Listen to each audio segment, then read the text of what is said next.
In episode 32 of this podcast, I started a series of solo episodes sharing how I personally became a mother. And if you haven't already listened to episode 32, please go back and do so. But in brief, I spoke about my own childhood dream of becoming a mother, fulfilling that dream at age 23 when I birthed my firstborn. And I shared a couple of lessons that I've learned around why it's so important to have the right people around you in your birthing space and the right healthcare provider. And I concluded this episode with a question to you, the audience, on whether you believed that the results of your child's needs being met were completely dependent on how well your efforts as the mother were in meeting them. In other words, it's all on you. So that is how I open this episode, part 2 of a series of episodes where I share my personal mothering journey and lessons learnt along the way. So back to the question, what do you think? How much of our child's experience is felt by the way they are mothered? And if you've never thought about that question, I really invite you to do so now. In my humble opinion, even if we are completely unaware of it, we may believe the story that our role as mothers should be completely consuming and self-sacrificing, leaving us with little to no time to even think about our interests, needs, and desires. And along with that, we may also link being this self-sacrificing, consuming or consumed mother with being a good mother, in inverted commas. And this sort of thinking starts really early. In fact, it starts well before our baby is even born. It begins when we're growing up and we hear about the stories of when we become a mother, and it begins with the role play that we have with our dolls, the talk of mummies and daddies, and then the expectation that we need to find a suitable partner by a certain time so that we can settle down and have a family. And this is not necessarily a bad thing. It only becomes unhealthy if we are working towards these milestones from a place of pressure and obligation instead of a place of want and desire. It also comes with conception and pregnancy, but that is a very big topic and it deserves its own episode in itself. So I'm going to leave that for another day. But even though these ideals start early in preconception, in this episode we are mostly focusing on the experiences of a mother after she has birthed her baby. So referring back to my personal experience, my baby cried a lot, and for long periods of time and for huge chunks of the day. He slept little, so he was quite an unhappy chappy a lot of the time. And so it didn't take me long to start internalizing that this was my fault. There must be a lack in me, I reasoned, some flaw, something I was doing wrong. And then came the unsolicited and I'm sure well-meaning advice and speculation as to the reason for my baby's distress. And actually ultimately an attack on my mother-baby dyad, suggesting that it was because I was a first-time mum, this was my first baby, and therefore the message was I was an amateur, or that because I was stressed, I was projecting this emotion onto him and therefore he was stressed. Despite my baby being healthy, feeding well, gaining weight and developing fast, I had many uncalled for non-expert diagnoses. Things like colic, reflux, retained primitive reflexes, rapid birth resulting in trauma of the skull or spine, and needing to have a cried out routine.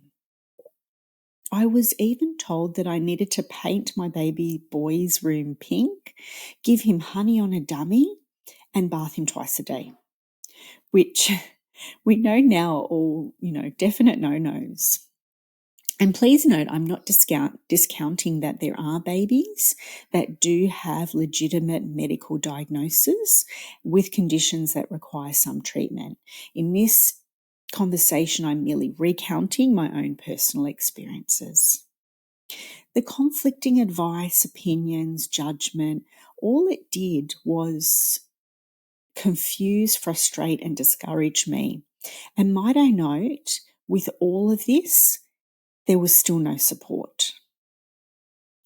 When I realised that I was more or less on my own in this mothering gig, I concluded that postpartum is hard, that mothering is just something I needed to get on with.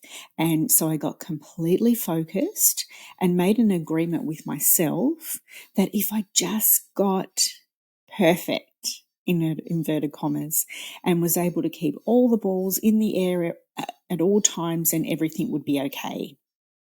And as I say these words now, it doesn't even make sense to me.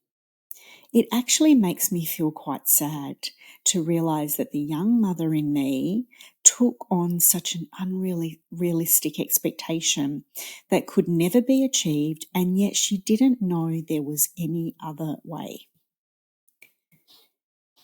Being a mother is an important role, and I want to make it clear it is a very rewarding and fulfilling experience.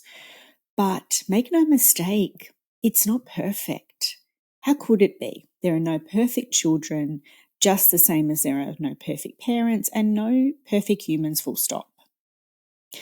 I often hear mothers use the adjective failing when describing themselves in the context of mother. And I know that this reasoning often comes from the beliefs that they have absorbed about what it means to be a good mother. I was one of those women. And to be honest, it's very much a work in progress. I have to continue being aware of calling myself out when my mind travels down the path, because this is so ingrained. I think as mothers too, we often feel we need to have a reason to explain why the connection with our child has strayed or why we're in a state of dysregulation. We want to blame someone or something, and we can't blame our child, so then we direct the blame to ourselves. But what if neither ourselves or our child is to blame? When we bring a child into the world, we are starting a new relationship with another human. And like any relationship, there will be moments when we are strongly connected, and then there will be moments where our connection feels less congruent and a lot more fragile. In other words, we could ask, is there actually an intentional flaw in you or your child? Or would it be more reasonable to conclude that both of you are separate individuals, still getting to know one another, each carrying your own set of struggles, personality traits, problem-solving diversity, and developmental maturity? This is not to say that we are not to take responsibility for this privilege, yet serious responsibility of caring, training, and nurturing our child. When we know we have wronged, and we will wrong sometimes, righting that wrong as best as possible is always best practice. It demonstrates to our child that we are human. Just like them, we make mistakes, but we are always ready to admit it, apologize, and take appropriate action if necessary. This is a powerful lesson for our child. And of course, I am not condoning neglectful or abusive parenting, but this is not what we're talking about. However, we would never want to be so hard on ourselves that we become unreasonable with ourselves and need to be somehow condemned for it. If not by others, then by ourselves. So following now, I've made a list, which is no means exhaustive, in which a mother may describe herself as failing in relation to her mothering success. Listen carefully and see if you resonate with some, if not all of these. You are not failing if you are struggling. You are not failing in the times that you cannot soothe your baby's cries. You are not failing if you are not enjoying your current season of mothering. You are not failing if you bottle feed. You are not failing if you've ordered takeaway food all week. You are not failing because your baby toddler needs extra support and contact to get to sleep. You are not failing if you don't enjoy games and crafts. You are not failing if your baby or toddler misses their nap. You are not a bad mother if you need to safely put your baby down and go into another room or outside to regulate your nervous system. You are not a bad mother because you can't attend to all of your child's needs at once. You are not a bad mother if you observe in your child that he or she has higher needs or requires greater co-regulation than other children. You are not a bad mother if you need time out from your child. You are not a bad mother if some days you wish you weren't a mother. You are not a bad mother if your child has a temperament that you are challenged by or is not what you dreamed or expected. You are not a bad mother when you sometimes respond to your child with frustration, exhaustion, or even anger. It's about how we repair the rupture and then move forward, not getting stuck on any one individual moment. You are human. You are an individual outside of your mothering with needs too. Our relationship with our child is like any relationship. Sometimes we see traits in one another that we struggle with, and then sometimes we don't even like each other. We are learning to understand and respect one another. Being a mother is said to be the hardest job in the world, to raise another human being. No other role demands us to be trained and skilled in all the way that mothering seems to require. And so it's not possible to get it right all of the time. You are your child's mother. They need you to take care of yourself. You are not failing. I hope that this episode has offered you some acknowledgement for all of the hard work that is mothering.